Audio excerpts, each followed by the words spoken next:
Hello student, good morning to all of you.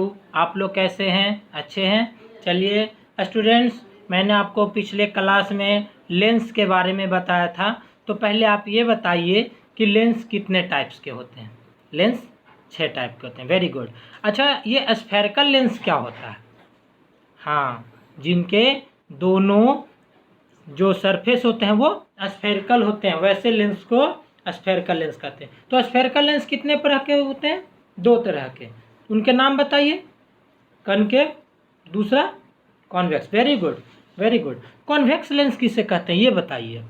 Convex lens, हाँ, convex lens उसे ही कहते हैं। हाँ, बिल्कुल सही, बिल्कुल सही। आपने जो बोला सही है कि जिस स्फेरिकल लेंस के दोनों स्फेयर वल्जिंग आउट होते हैं और एज वाला पार्ट पतला होता है। बिल्कुल सही। आपको ये भी बताया था कि कॉन्वेक्स लेंस को कन्वर्जिंग लेंस क्यों कहते हैं, आपको पता है? बताइए। हाँ, आप बताइए। हाँ, बिल्कुल सही। आपने बोला, क्या बोला? हाँ, जब पैरेलल बीम ऑफ लाइट आती है तो कहाँ से पास कर जाती है? फोकस से। और फोकस पे क्या होता है? कन्वर्ज कर जाता है। Very good. तो कन्वर्जिंग लेंस कहते हैं। चलिए ये बताइए कि ये कॉन्वेक्स लेंस से हमारा जो ऑब्जेक्ट का इमेज बनेगा वो कैसा बनेगा?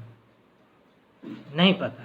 तो चलिए आज मैं आपको इसी के बारे में बताऊंगा कि इनका ऑब्जेक्ट का इमेज कैसा बनेगा। ये देखिए, तो आज हमारा टॉपिक होगा आज का image formation by convex lens. हमारा जो टॉपिक होगा आज का image formation by convex lens. तो चलिए आज मैं इसकी ओर बढ़ता हूँ। इससे पहले कि मैं इमेज फॉर्मेशन पर जाऊँ, कॉन्वेक्स लेंस के रे डायग्राम के बारे में बता दूँ। चलिए मान लीजिए कि ये हमारा एक कॉन्वेक्स लेंस है और ये एक प्रिंसिपल एक्सिस है। जब कोई ray of light is in the direction of optical centre होता है तो बिना रिफ्लेक्ट हुए वो क्या हो जाता है? सीधा पास कर जाती है। तो ये पहला कंडीशन था रे डायग्राम का। दूसरा कंडीशन क्या कहता है कि जब हम एक कॉन्वेक्स लेंस को लेंगे और कोई प्रिंसिपल एक्सिस के पैरेलल बीम ऑफ लाइट आती है तो आफ्टर रिफ्रैक्शन कहाँ से पास कर जाती है? फोकस पॉइंट से पास कर जाती है। तो ये दूसरा बात हो गया। अब तीसरी बात ये है कि जब भी कोई कॉन्वेक्स लेंस होती है और इस कॉन्वेक्स लेंस में कोई ray of light is in the direction of focus हो, ये मान लीजिए फोकस पॉइंट है, तो आफ्टर रिफ्रैक्शन कहाँ से जाती है? Parallel to the principal axis जाती है। ठीक है, तो मैंने तीनों दिखा दिया। ये तीसरी कंडीशन हो गई। यहाँ मैंने वही लिखा है कि कोई रे ऑफ डायग्राम में यदि पहला कंडीशन की ऑप्टिकल सेंटर के डायरेक्शन में हो तो सीधा पास कर जाती है बिना डिफ्लेक्ट हुए। दूसरा में ये बताया कि जब parallel to the principal axis हो जाती है तो आफ्टर रिफ्रैक्शन फोकस पॉइंट से पास कर जाती है। और तीसरा मैंने ये बताया कि जब फोकस पॉइंट के डायरेक्शन में होती है तो आफ्टर रिफ्रैक्शन प्रिंसिपल एक्सिस के पैरेलल मूव कर जाती है। तो चलिए मैं आज आपको इसके आगे बताता हूँ। चलिए, आपने ये पढ़ा कि कॉन्वेक्स लेंस जो होता है वो कन्वर्जिंग लेंस होता है। तो लीजिए, मैंने एक कॉन्वेक्स लेंस ले लिया और इसका ये एक प्रिंसिपल एक्सिस ले लिया। ठीक है, तो इस तरह से ये वाला मैंने लिया और यहाँ से क्या किया, एक ये मान लीजिए आर्मेचर है मेरा और यहाँ से पैरेलल बीम ऑफ लाइट आ रही है। तो पैरेलल बीम ऑफ लाइट कहाँ से आती है? जो ऑब्जेक्ट जब बहुत ही इनफाइनाइट डिस्टेंस पे हो। तो यहाँ पर कोई बहुत बड़ा ऑब्जेक्ट है यहाँ से, वो सारा का इमेज कहाँ पे बनेगा मुझे?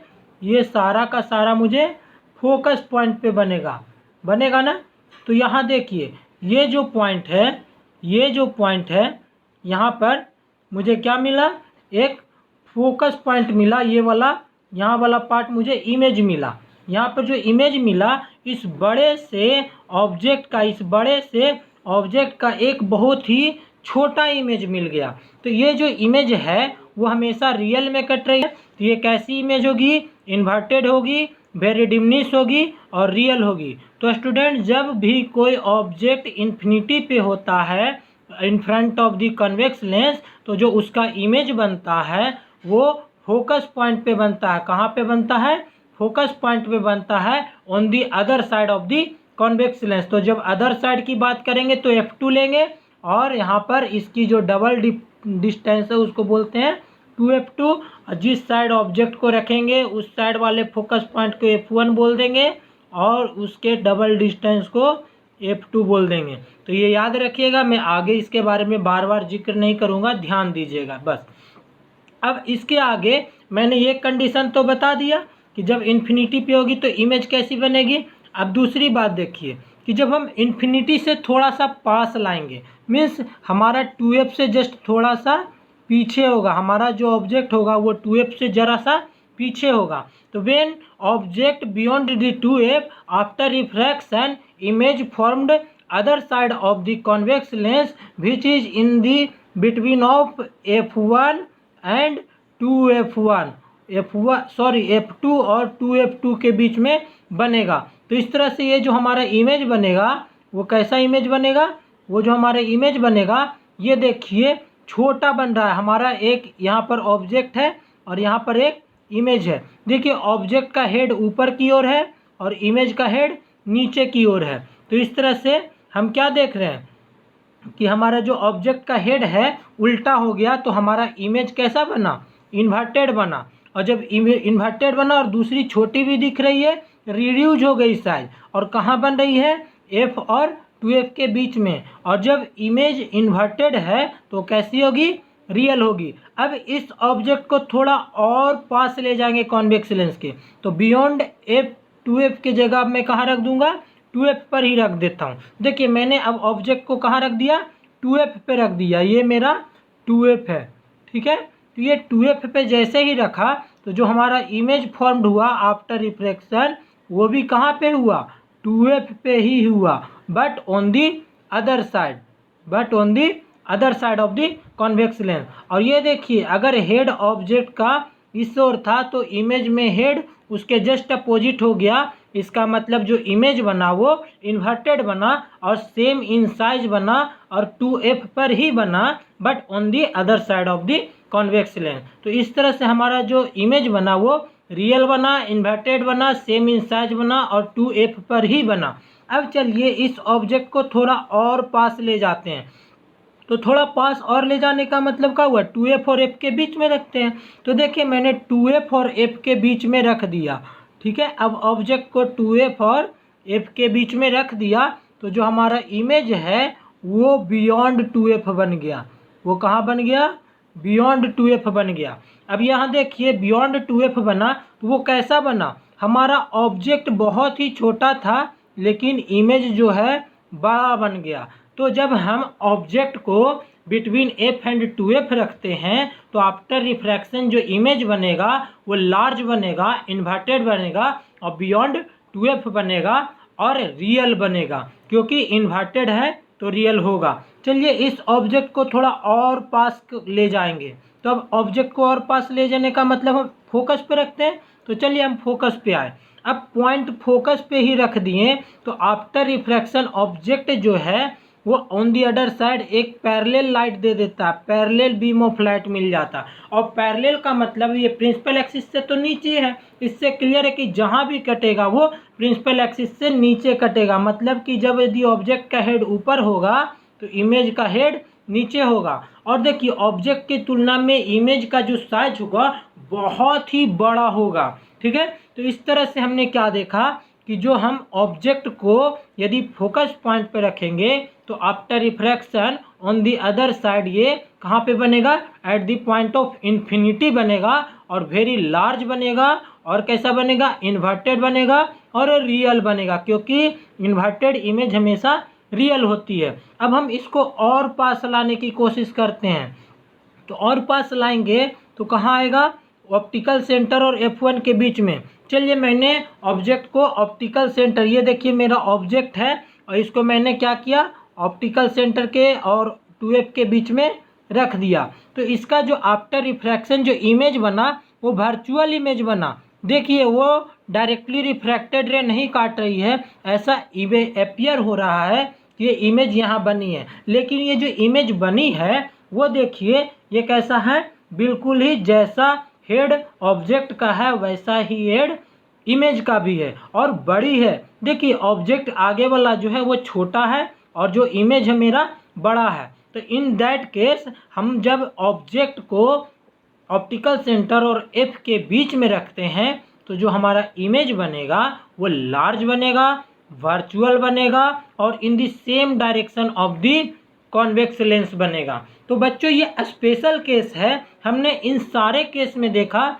कि इमेज हमेशा इन्वर्टेड बन रही थी, रियल बन रही थी, और यहाँ पर क्या बन गया, वर्चुअल बन गया। Very good. तो इस तरह से हमने मिरर में भी देखा था कि बहुत सारे कंडीशन रखे थे, सब में इन्वर्टेड बन रहा था, लेकिन पोल और फोकस के बीच में रखे थे तो वर्चुअल बन गया था। वैसा ही लेंस में हो गया कि जब हम फोकस पॉइंट और ऑप्टिकल सेंटर के बीच रख दिए तो फिर वर्चुअल बन गया। तो इस तरह से हमने क्या देखा कि ये भी इस तरह से इमेज बन गया।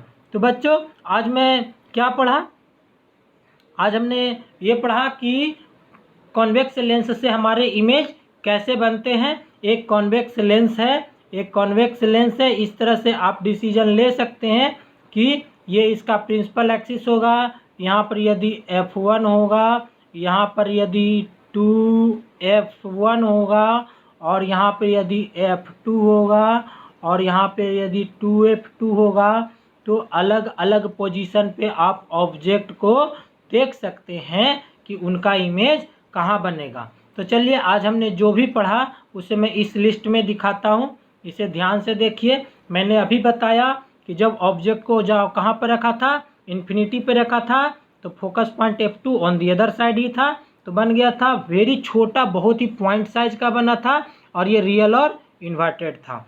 दूसरा बियॉन्ड 2F रखा था, तो F2 और 2F2 के बीच में बना था, डिमनिश बना था, और रियल और इन्वर्टेड बना था। जब 2F पे रखा था तो 2F पे रखने के बाद हमें उस 2F पर ही मिल गया था, और साइज बिल्कुल ही सेम था, और रियल और इन्वर्टेड था। अब जब F1 और 2F1 के बीच रखा तो एक 2F2 के पीछे बन गया, और ये भी बड़ा बनना और रियल और इन्वर्टेड बनना। और जब फोकस पे रखा तो ये तो बहुत ही इन्फिनिटी पे बना, पैरेलल बीम ऑफ लाइट मिली थी, और इसलिए ये बहुत ही बड़ा और रियल और इन्वर्टेड था। और ये मेरा देखिए स्पेशल केस फिर से आया कि फोकस पॉइंट को F1 और ऑप्टिकल सेंटर के बीच में रखें तो ये सेम साइड इमेज बन गया था, और ये बहुत ही बड़ा था, वर्चुअल और इरेक्ट था। तो बच्चों इस तरह से मैंने आज आपको बहुत सारी चीज़ें बताई, ठीक है। तो आज आप इन सारे चीज़ों को सोचिए और अब बताइए कि मैंने जब ऑब्जेक्ट को ऑप्टिकल सेंटर और फोकस पॉइंट के बीच में रखा तो हमारा इमेज कहाँ बना था। दूसरा आप ये बताइए कि जब हम ऑब्जेक्ट की इमेज बिल्कुल ऑब्जेक्ट के साइज के बराबर चाहते हो तो हम ऑब्जेक्ट को कहाँ प्लेस्ड करेंगे, कॉन्वेक्स लेंस के सामने, ठीक है। आप ये भी बताइए कि हम ऑब्जेक्ट को पॉइंट साइज में लाने के लिए किस तरह के ऑब्जेक्ट को रखेंगे और कहाँ रखेंगे कॉन्वेक्स लेंस से। चलिए ये सारी चीज़ें समझने के लिए हम इसको बहुत सारे एक्सपेरिमेंट में भी यूज करते हैं। जैसे माइक्रोस्कोप हो वो पॉइंट साइज का होता है, ठीक है, तो हम उसको क्या करते हैं, ऐसे फोकस पॉइंट पे सेट करते हैं कॉन्वेक्स लेंस को, ताकि उसका इमेज बहुत ही लार्ज बन जाए। तो इस तरह से टेलीस्कोप में भी, माइक्रोस्कोप में, मैग्नीफाइंग ग्लास में इन सारी चीज़ों को हम लोग यूज करते हैं। और आज हमने क्या क्या पढ़ा ये भी पूछा और आपसे कुछ सवाल भी किए। तो चलिए आज आपको इसके बारे में जानकारी हो गई होगी। तो अब आप ये बताइए, चलिए आप इससे रिलेटेड प्रॉब्लम को सॉल्व आउट कीजिएगा। बाकी आज के लिए धन्यवाद।